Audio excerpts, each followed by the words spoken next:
Hi everybody, my name is Joe Marks. I'm with Upfront Analytics, and I'm going to tell you a little bit something about our company and what we do.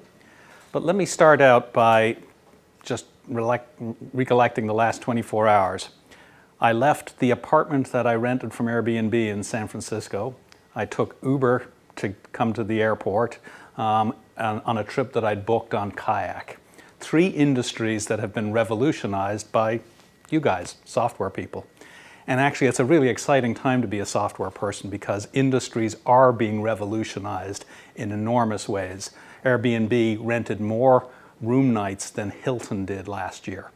Uber in San Francisco and New York is the way you get around. If you're a taxi driver, you're kind of perhaps out of a career. And travel has been a long time booked online, as opposed to, I'm old enough to have remembered doing travel with a travel agent. Most of you don't look like you're old enough to, but that actually was a career that people did just a little while ago. So you have the opportunity to change the world. How exciting. And I'd like to show you maybe the next candidate for disruption, which is the market research industry. Well, why does the market research industry, why is it that candidate? I thought of an example that might be relevant to you guys. Do you remember, it was only the election recently, the polls all got it massively wrong. Going into the election, they were calling it an even race, and it ended up being a runaway. All of the polls, not just 1 or 2 of them, all of them got it significantly wrong. This is not the only example, it's the popular one that you see there. The way I came to this problem was I was working at the Walt Disney Company, and this is the part I'm not sure I want on tape, but what the hell. Disney had had a number of fairly significant 9-figure losses due to bad market intelligence. And it was thought that maybe this was something systematic. Where was the data coming from that was providing this faulty data on which major decisions were being made? And market research is a $40 billion a year business. So there's a lot of people interested in getting data out there about consumer perceptions, but it's fundamentally running into some real problems. And why is that?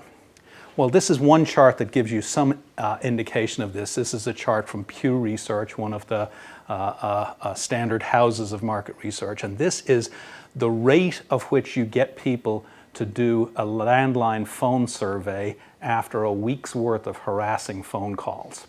So there was a time in the early 90s, and in fact this tradition goes all the way back to the 1950s, when people were honored to have their opinion sought after. You want to know what I think? I'd be delighted to tell you. People answered their landline phones and gave these surveys. Now, that chart only goes as far as 2012, so it has continued to dip undoubtedly. Half of America doesn't have a landline, so you can't even reach them anyhow. But other ways, online surveys, mobile surveys have even lower participation rates. It's a reasonable assumption to make that 95% of people are effectively unreachable by the traditional way of doing surveys. They just won't answer them. You're probably amongst that group. Well, that's a significant problem if people are trying to gather representative data. And it doesn't look like there's any solution. In fact, mobile was thought to be the solution in that, then we can reach everybody all the time, but people don't respond to that. People are not loading survey apps onto their mobile devices. There's 1.5 million apps you can download to your iPhone or to Android. Why would you download a survey app? So that was the problem that we were presented with. I was working at Disney Research, which is the R&D group within Disney, and because of those failures, this dropped in our lap. It was how would Disney redo market research if Disney was to try to tackle it from the ground up? And indeed, that's what we then spun out when we developed the idea. But if you imagine Disney reinventing market research, this is what you get, because that's actually what happened. So what was our thought on this? How could we change market research maybe in a disruptive way or massively disruptive way? Well, this is our special sauce. One of our areas of expertise in the group that I ran at Disney was parlor games and board games. That's how people have entertained themselves for generations, and trying to incorporate ideas from those games into Disney theme parks or Disney toys was one thing we did for a living. Well, we thought maybe we could do that for market research. If you think about a game like charades or a board game like Taboo or Pictionary, you're asking people to fundamentally do the same things you ask them to do in surveys and focus groups and diary studies. Comparison, preference, description, estimation, prediction, top-of-mind responses. In the games, they're a ton of fun. They've been fun for generations. In surveys and focus groups, boring as hell. So our thought was, could we borrow from this vast genre of games, pick the most entertaining ones that would also allow us to get at the kind of data that people want to know about as a byproduct of their play. That's our special sauce in one slide. So that's what we built. And we think that this is maybe the beginning of a new way of gathering market research, a disruptive way. We have an app that includes this. We spun out of Disney. It's called the Prize Manor. The games are free. You can win prizes. So unlike other games, our business model allows us to give money to players. So rather than ask for money or ask for in-app purchases, we actually give you things for playing, and real prizes. It's been downloaded about 100,000 times, 4 million games played. That's worth looking at. That's an average of 40 games per download, which is a pretty high number, particularly when you realize it's a bimodal distribution. Most of the people who play a little actually end up playing a lot. Of the people who played a day, maybe more than half of them have been playing for over 300 days on a daily basis. And that was our goal with this notion of entertainment. If you have a survey app, nobody is doing a survey app at that level of engagement. But if you have a game that gets into people's digital lives, then you can get a little breadcrumb of data from them every day over an extended period of time. The average person uses about 25 to 30 apps in a given month, but there's 1.5 million they can download. It's a big deal, actually, when somebody gets rid of an app off their phone and deletes it and installs a new one. That actually happens relatively infrequently. Certainly installs one and keeps it for a while. What we're trying to do with this is get an app that people will make part of their digital lives and give us an extended profile of what they think and how they behave. And that's where there may be valuable data and counter the trend of people not giving data through surveys. There's some other advantages of being able to do it on mobile devices because you also get location. And not a lot of people know about the data that's available from location, but in the US Census and in the UK it's called the NUTS database, and I can't now for the life of me remember what NUTS stands for, but it's an acronym, it's not a statement of value. But this data is down to the city block level and everything you'd ever want to know about the demographics, age, gender, income, education, household type, community type, ethnicity, disability, fertility. All of that is down to the city block level. So when you combine that with the data that you can get through gameplay and through other aspects of the device, you have potentially a revolutionary new way of gathering data. So let me show you what some of the games look like. So as I said, we take our games, the app has multiple games built into it, based on board games and parlor games of a previous generation. So we have a 2-player word guessing game that's based roughly on charades. One player is the clue giver, the other player is the guesser. So if you want to play this game, you open up the app, you open the game, you're waiting for the bus, you have 5 minutes you want to play. You're paired up with somebody somewhere else in the world and you're going to play in real time with this other person. And if you start out as the clue giver, you're given a topic. In this case, the clue giver is player 1 and was given the topic General Motors.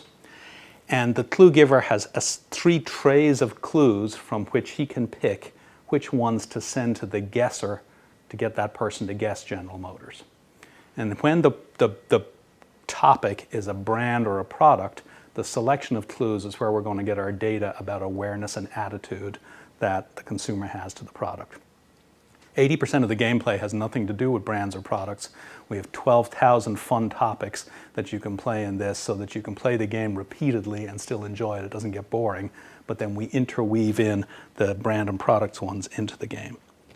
Let me show you the game actually being played. So player 1 is again starts out as being the clue giver and is given the topic RoboCop, the movie. So player 1 has to pick clues from the available set to send to player 2 to get her to guess RoboCop. So she's picked fast-paced, dramatic, entertaining, 2028. Player 2 thinks, I got it, Minority Report, which is a pretty good guess given those set of clues, but it's not the right one. So now the clue giver goes back and sends some more clues. Crime has a new enemy, coming soon, and that's enough for player 2 to guess it's RoboCop. By the way, that's great market intelligence because crime has a new enemy was the tagline used in the marketing of the movie. It was shown in the movie trailers and it was shown on the movie posters. So by just getting this data from these players and knowing all their demographics, we know who's been exposed to that marketing and with whom it's registered to the ability for them to do passive recall on the tagline. That's a very important thing if you're marketing a movie. You want to know if your marketing is being effective, because if it isn't, you actually change it. It will change on a daily basis in the 3-week window in which a movie is marketed. You can see after that I was talking then, the role switch. Player 2 now becomes the clue giver. The topic is Beyonce. I'd love to say we were doing market research for Beyonce, but we're not. That's just one of the fun topics. And again, this was when both players get it correct, they get some of the in-game currency and then switch roles again. So it's basically a 2-player charades. It's a lot of fun. There's people playing right now. There's people get addicted to this. You'll appreciate this as software developers. 12,000 fun topics. One of our developers took a shortcut. And we make sure that if you're playing, you never get the same topic twice. But he he basically did not put in a check to see if anybody would hit 12,000 topics, because nobody could possibly play this game enough to do that. So the system crashed at 3 in the morning because somebody, we looked into it, somebody had hit 12,000 topics in under 3 months, which we figured was about 4 hours of play per day. So we sent the guy a t-shirt for finding the bug, and we put in the little check that should have been there all along. But people do like these games. That's really what we're trying to tap into. And we are trying to entertain them. We're not trying to take advantage of them. These are good games. There's good prizes to be had too. But we get great data from it. So that was the 2-player word guessing game we used to get brand awareness and attitude. But a key insight is no one game will get you all the market research data you want, nor will it provide enough of a varied entertainment experience to keep people hooked for months or years. So another example is a total of about 5 games. Another game here, which is a very simple game, it's only played once per day, is called Slice of Life. We try to get this to be a game that people play as part of their morning routine, morning coffee or morning commute, or sitting at their desk. And this one's a very simple game, and I'll show you the video for this to explain it. The Slice of Life game is in the kitchen. If you tap on Play Now, you'll be shown 2 or more potential prizes, and you'll have to choose your favorite. Tap the I button to see more information about each prize.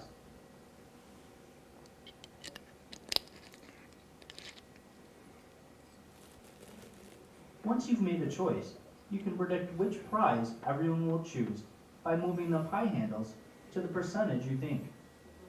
If your prediction is the closest to the results, then you'll win whichever prize you chose. Don't forget to check back the next day to see if you won the prize. This mechanic of getting people to give their data and then check in the next day to see if they've won keeps people coming back and back and back, which is great.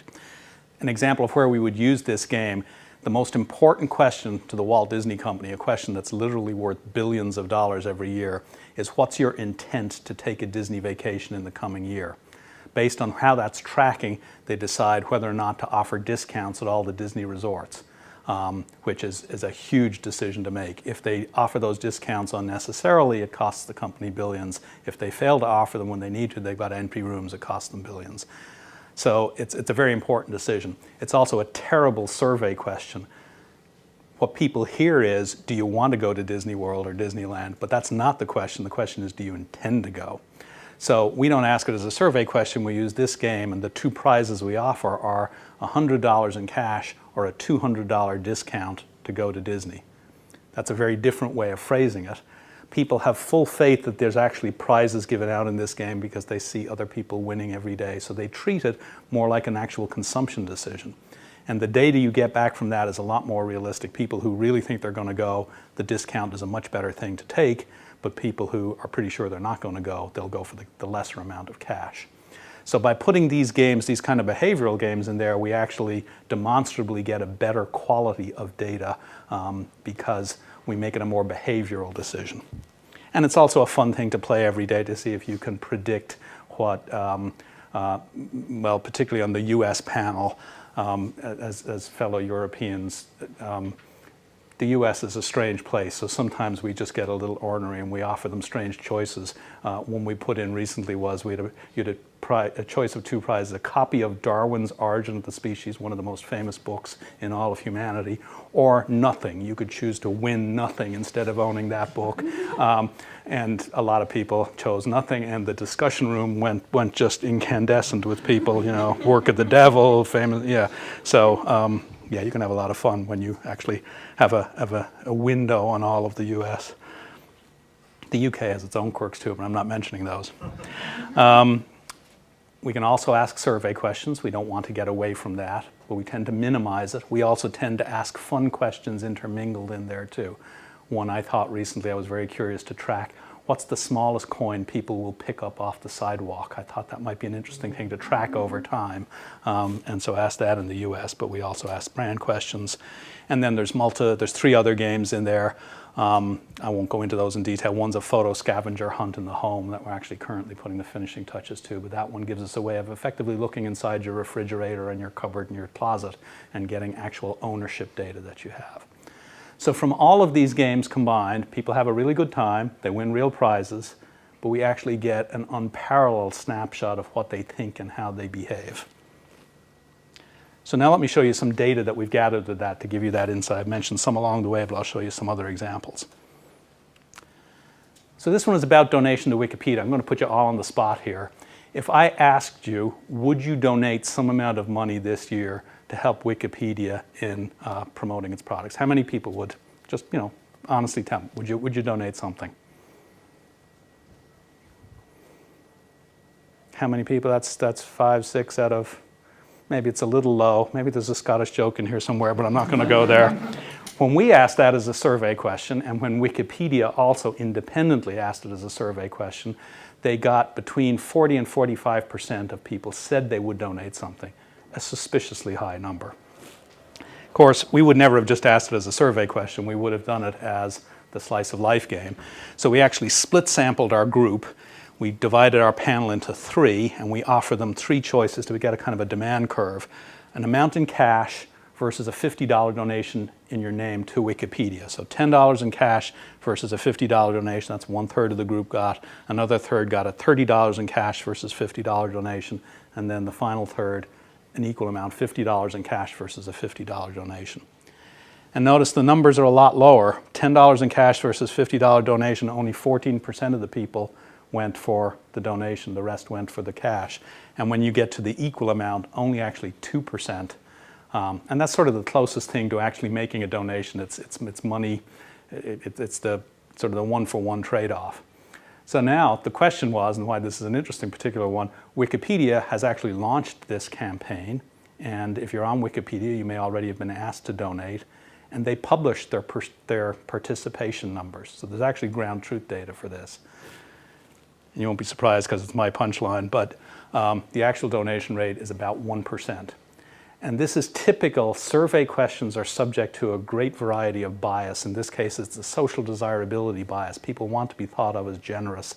And when they're asked, even though nobody's particularly looking, I was putting you guys a little on the spot because other people could see you raise your hand in a survey that isn't there, but people still behave and are biased in certain ways. With the Disney question, it was an aspirational bias, people wanting to go to Disney World. Here it's a social desirability bias. There's a lot of other biases in there. The games seem to eliminate all those biases and just replace them with the bias of winning. And that is a more honest thing because that mirrors actual consumption decisions. So we've got numerous case studies that show other examples of the better predictability of this game, but this one is particularly strong. The remaining 4 slides, I'll show you just one example of we did for a pitch for now a client. Lowe's is a big box DIY retailer in the US and competes heavily with Home Depot. They're the 2 biggest companies. If you're going to do kitchen remodeling or fix something in your house, that's the store you go to, one or the 2 of them. And they compete tooth and nail. We were trying to get business for Lowe's, and they gave us a very interesting trial. They said, use your tool to learn some things about our business. There's 3 important things about our business that we think you should be able to figure out. We're not going to tell you what they are, and come in and pitch. And if you figured out what they are, odds are we'll give you the business. And if you can't figure them out, then your tool or you aren't up to it. So that was basically it. Lowe's and Home Depot. I think I'd been in a Home Depot, not a Lowe's, but I didn't actually know anything. So it was a great project actually to start out with. So the first thing that we did was we put 2 topics into the name dropper game. Remember the 2-player word guessing game? We put in the topic Home Depot and the topic Lowe's, but made available the same set of clues to the clue givers for both topics. So you could see which clues did people pick for Lowe's as a differentiating thing. So you're going to pick the words that are most differentiating if you're trying to get somebody else to guess that topic, and which ones do they pick for Home Depot. And when the data came back, even from where you're sitting, you can see those charts are kind of the same. I thought we'd messed up. They're more or less identical, and in particular, some things that you think would be different. So for example, more saving and more doing, that's the tagline of one of the companies, and I can't remember which one. Never stop improving and build and grow is the tagline of the other. They use this in tens of millions of dollars worth of advertising. And people know they're sort of interesting taglines, but they can't remember which store they're associated with. The same with the adjectives. In fact, the only thing where there's a significant signal is people know that Home Depot's color is orange, that their visual identity, and Lowe's is actually blue. So I presented this, and I thought maybe I've blown it in the first slide. And he said, no, you get the first checkbox. We spend an enormous amount of money on advertising, and yet have not been able to carve out a perceptual identity with consumers that's different. They still think of the stores, at least in these terms, interchangeably and don't associate the attributes. So that's one of the problems we deal with, one of the things we'd like to fix. We don't know how to do that, but you figured out the first thing. That's right. So what was the next one? So the next one was, and I knew this intuitively, a lot of people just go to the closest store. But how many people go to the closest store? And of those who don't drive, who go further to one of the other stores from where they live, what do they look like? What's their demographics?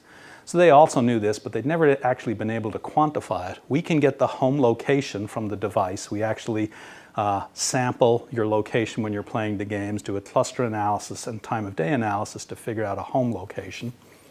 And then we got the GPS locations of all the Lowe's stores and the GPS locations of all the Home Depot stores.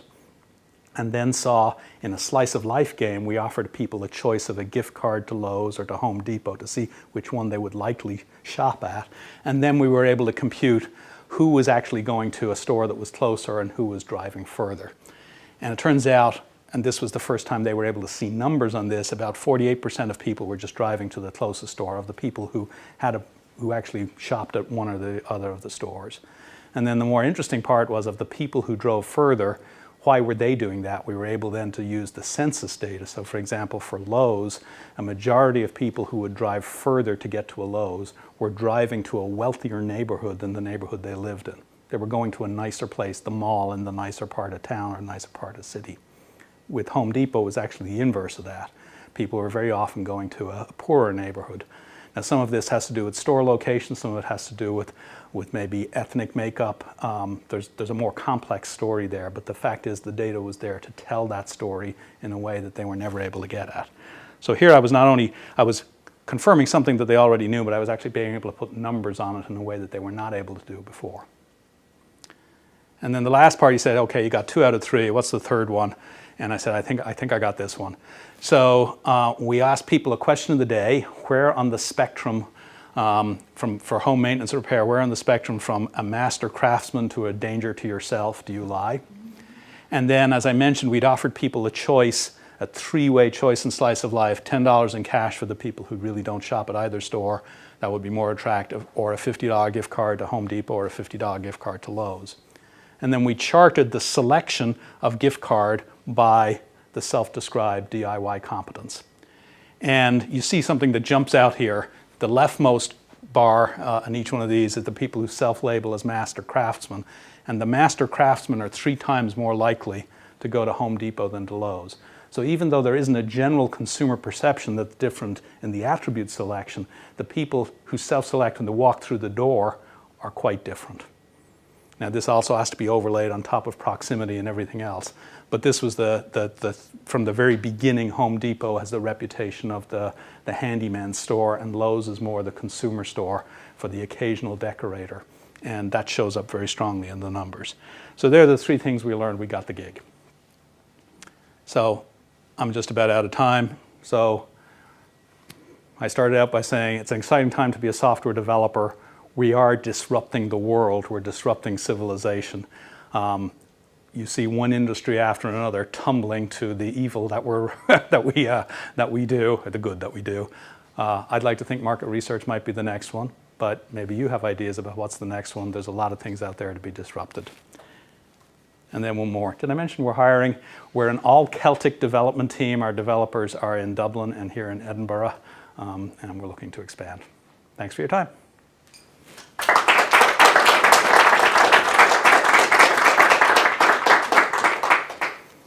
I don't know if a moment for... A few minutes. Any questions? In your last slide, you had 3 options: $10, $50, and $50. Yes. What's the rationale for the cash amount being lower? How do you decide those splits? So what we want to do is weed out people here who don't actually don't shop in either of these stores. So a gift card's no good to you if you don't buy lumber or paint or kitchen fixtures or something like that. So we're trying to identify those people. So putting in an amount of cash so they can pick something that is of value to them. But we don't want to make the cash too much, because then we might get some genuine shoppers who would select this. So this is based on experience. We run one of these games every day, so we get a sense of how much we need to put in there to pull out the people who should be out of the sample, basically. So $10 in cash, if you're picking that, you really don't shop in either of those. And that's sort of what we were looking for. When in doubt about that number, we'll often split sample the way I showed you with the Wikipedia example, where we'll put different amounts to different people and try to get a sense of the different demand curve there and do it appropriately. Yes? Did you overlay it with, for example, any special offers that each of these companies had that would draw people who would normally go to Home Depot, but if Lowe's had a special offer for kitchens, they would drive further? So in general, so that's in the trade, it's called ad copy testing or promotion testing. People want to see what promotions will work. So we can test that in these games. So we could imagine doing a slice of life where the visuals or the information button contains details of the promotion. One of the things I didn't tell you is, in addition, Slice of Life has a game built into the mechanic, but all of the games allow you to accumulate the in-game currency, which you can trade in for prizes. And the prizes are gift cards to Amazon or Starbucks or movie tickets or T-shirts. But occasionally we also put things into, that's a store, it's our store with our inventory, and you can only shop with our currency. But it is a virtual store. So occasionally we will also put in things, we'll sell things in that store and sell them with different promotions and different pricing. So that's an in-store experiment, it's yet another way to gather data. So very much so that the whole testing of pricing, promotion, other things that might appeal, that's very much one of the things we sell a lot of to customers. And it's a very powerful way of doing that, because that's really what they want to know in many cases. New products are also another thing that they will often want to do when they test something. So when you look at a big chunk of the market research business is about new concepts and ad copy testing, and that's both our businesses for us. So a lot of the examples that you've given are quite US-centric. Yes. How does your kind of user base vary in the different geographies, and do you see differences in the way that like the US audience engages with games compared to maybe a European audience, or elsewhere, India, South Africa, Thailand are places we've also recruited. So let me tell you a little bit about how we recruit people to this. So it's important that you get a representative sample.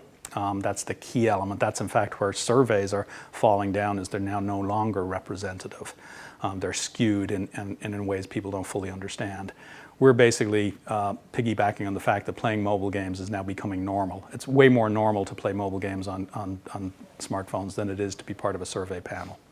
So by just recruiting from that general population of mobile game players, we get good representative sample. We do it by advertising in other games of similar genres. So for example, in the US, there are games associated with the TV shows The Price is Right, Jeopardy, and Family Feud. There's equivalent ones in the UK. We advertise in those games. If you like those games and those TV shows, you're going to like our games, and that gives us that representative sample. To your question, though, we do notice a difference in the play patterns and what people, how we recruit people, how we retain them, both in the US and the UK. And then when we go overseas, it's even more. Our big problem overseas, I mean, the US-UK differences can be quite subtle, but overseas, one of the things we found is we just offered the same prizes. That seemed intrinsically fair to us, but actually the prizes that we offer in India, they're big prizes relative to average income, and we found that people were completely. We actually went a little viral in India. We're the only games company in the world that doesn't want to go viral, because players for us are an expense, not an asset. So we want enough players to generate our data, but more players than that, that's actually not of interest to us. So going viral is something we don't want to really deal with. And in India, the prizes were so good relative to income levels there that we began to go a little viral and basically stopped recruiting there. We'll have to figure out, when we get another client that wants to do work overseas, we're going to need to think and be much more sensitive to the local culture. Is your volume of users weighted towards the US? Yes, because that's where it's weighted to where we get clients, and it's so easy to recruit. Recruiting people to play games that have good prizes is a whole lot easier than recruiting people to do surveys. So we often wait until we have a client, and then we just up the recruiting. We do our ads and games through Chartboost or AdMob, so you can recruit very, very quickly. When all you need is, you know, the benchmark number for many studies is 300 representative players. To get that kind of volume on demand is actually pretty trivial if you've got an appealing activity to offer to people. I was going to ask you, how does it cost compared to running, say, an old market research survey? It sounds like it's based more on the number of users. It's the number. Yeah, the right metric is what does it cost to recruit and retain people, and the amount of data that they give you. And without giving, you know, that's obvious our secret number, but roughly it's an order of magnitude less cost per unit of data than getting people to. It's really quite hard now to get average people to sign up to do surveys, and that's reflected in the cost. It's also reflected in just the quality of the data. There are people who churn the surveys, so but there's an order of magnitude cost because the games are genuinely fun and the prizes are perceived as more honest and valuable than the traditional prize is a gift card and a chance to win a gift card. Yeah, who knows if they actually give it out? But you can see every day who wins the prizes. People get to know the handles of the other people who are playing, so they don't know their real identity, but they recognize them as friends. They have a chat room where they can talk to each other, and they build up a sense of community. That actually was a bit of a surprise to us. We had an incident recently where people will share the damnedest things on there. One person shared a cancer diagnosis. I want to share with my friends in the prize manner, I've gotten a cancer diagnosis. Her friends, who really don't know her in real life because they don't know who she is, got together and wrote to us and said, can we donate our in-game currency to El Boogie? That was our handle.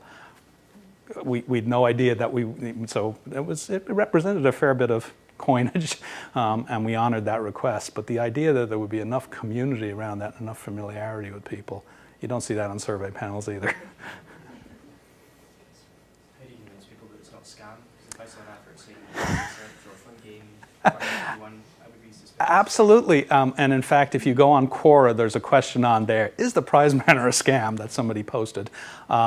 We actually didn't reply to it. Other players replied to it on our behalf without us prompting them.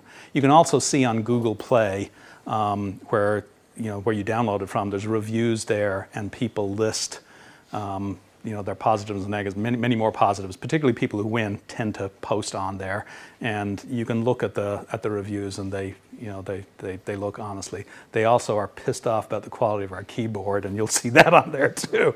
So it has the ring of genuine, we do not, and I don't want to apologize for things we don't do. There's a lot of game companies out there. The traditional game model means you've got to get millions of eyeballs to make money. The temptation to pay for fake reviews is very, very high, because the only way you get the number of downloads is to get on a top 10 list. So there's an awful lot of fake reviews out there. You can just see them. You don't need to take my word for it. But we don't do that, both because we don't want to do it, and actually we're not trying to go viral, as I mentioned. Okay, great. Thanks very much.